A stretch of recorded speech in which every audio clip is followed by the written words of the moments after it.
প্রিয় চাকরি প্রত্যাশী ভাই বোনেরা আসসালামু আলাইকুম। আশা করি সকলেই ভালো আছেন। ইতিমধ্যে দেখতে পাচ্ছেন বুলাস সিভিল সার্জনের নতুন একটি নিয়োগ বিজ্ঞপ্তি প্রকাশ হয়েছে 2025।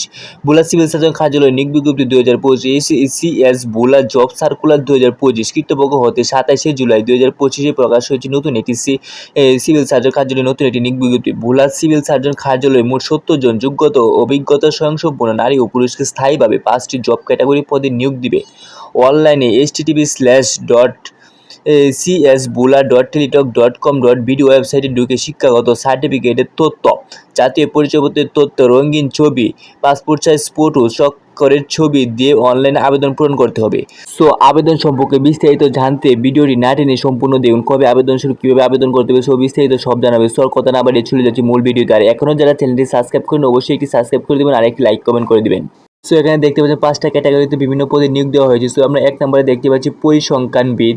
আপনার গ্রেড 14, বেতন 10,200 থেকে 24,480 টাকা, পদ সংখ্যা 1টি। শিক্ষাগত যোগ্যতা কোনো স্বীকৃত বিশ্ববিদ্যালয় হতে পরিসংখ্যান, গণিত, অর্থনীতিবিদ বিষয়ে স্নাতক বা সমমান ডিগ্রি থাকতে হবে এবং কম্পিউটার ব্যবহারের দক্ষতা থাকতে হবে। 2 নম্বরে দেওয়া হচ্ছে স্টোর কিপার। আপনার বেতন পড়বে 16তম গ্রেডে 9,300 থেকে 22,490 টাকা, পদ সংখ্যা 2টি। শিক্ষাগত যোগ্যতা কোনো স্বীকৃত বোর্ড হইতে উচ্চ মাধ্যমিক বা সমান পরীক্ষায় উত্তীর্ণ হতে হবে এবং সরকারি বিধি অনুযায়ী জামানত জমা প্রদান করিতে হইবে। 3 নম্বরে দেওয়া হচ্ছে অফিস সহকারী কাম কম্পিউটার মুদ্রানিক। বেতন হবে আপনার 9,300 থেকে 22,490 টাকা, 16তম গ্রেডে। আপনার পদ সংখ্যা 7টি।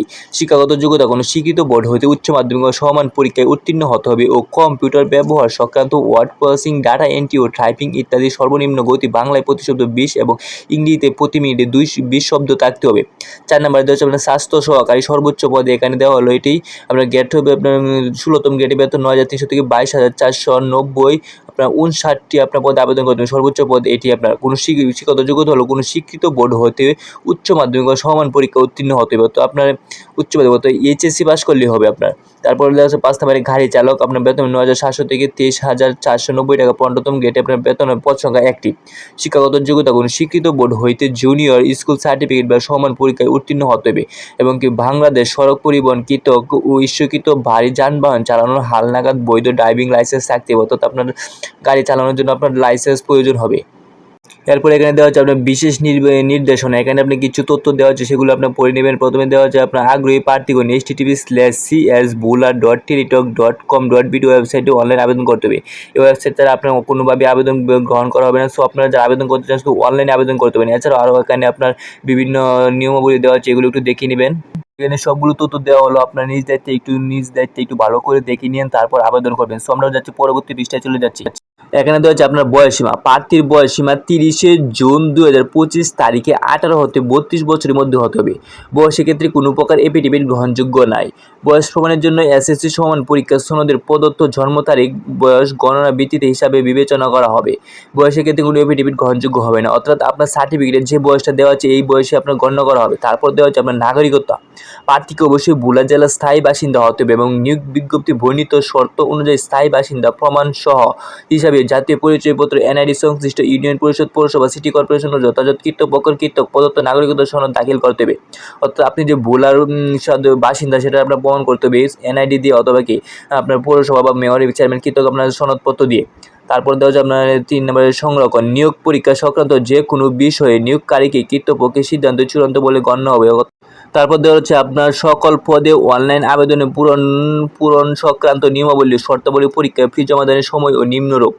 একটা দেওয়া হচ্ছে আবেদন পূরণ ও ফি জমাদানের শুরুর তারিখ ও সময় হচ্ছে 18 জুলাই 2025 সকাল 9টা হতে 17 আগস্ট 2025 বিকাল 4টা পর্যন্ত আপনারা আবেদন করতে পারবেন।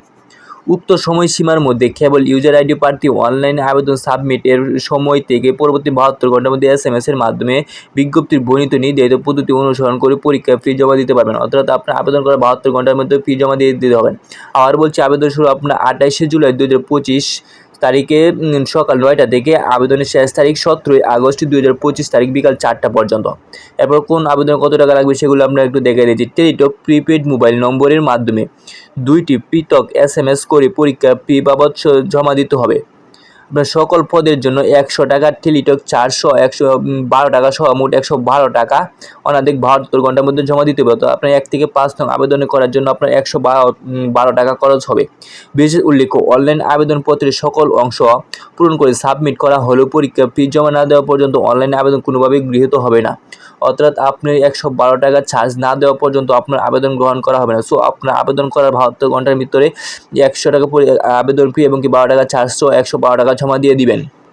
এছাড়াও 6 নম্বরে দেওয়া যে ফি জমা দেওয়ার পদ্ধতি, এগুলো একটু দেখে নেবেন। নিজে যদি ফি দিতে চান, জমা দিতে চান, তারপর দেওয়া 7 নম্বরে প্রবেশপত্র, প্রার্থী স্বীকার, এগুলো আপনি একটু নিজ দায়িত্বে একটু দেখে নেবেন। সো এটা হচ্ছে আবেদন পৃষ্ঠার শেষ পৃষ্ঠা। সো এখানে আপনারা যে মুমিনুল ইসলাম স্যারের সিগনেচার দেওয়া আছে।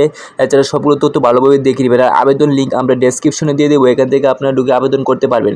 সো আজকের মতো ভিডিওটি এখানেই শেষ করলাম। ভালো থাকবেন। আর এখনও যারা চ্যানেলটি সাবস্ক্রাইব করেন অবশ্যই এটি সাবস্ক্রাইব করে দেবেন, আইটি লাইক কমেন্ট করবেন। যারা চ্যানেলটি সাবস্ক্রাইব করেছে ইতিমধ্যে সবাইকে অসংখ্য ধন্যবাদ। আর আমাদের পাশে থাকার জন্য সবাইকে আরও অসংখ্যভাবে ধন্যবাদ। সো সকলেই ভালো থাকবেন। আসসালামু আলাইকুম।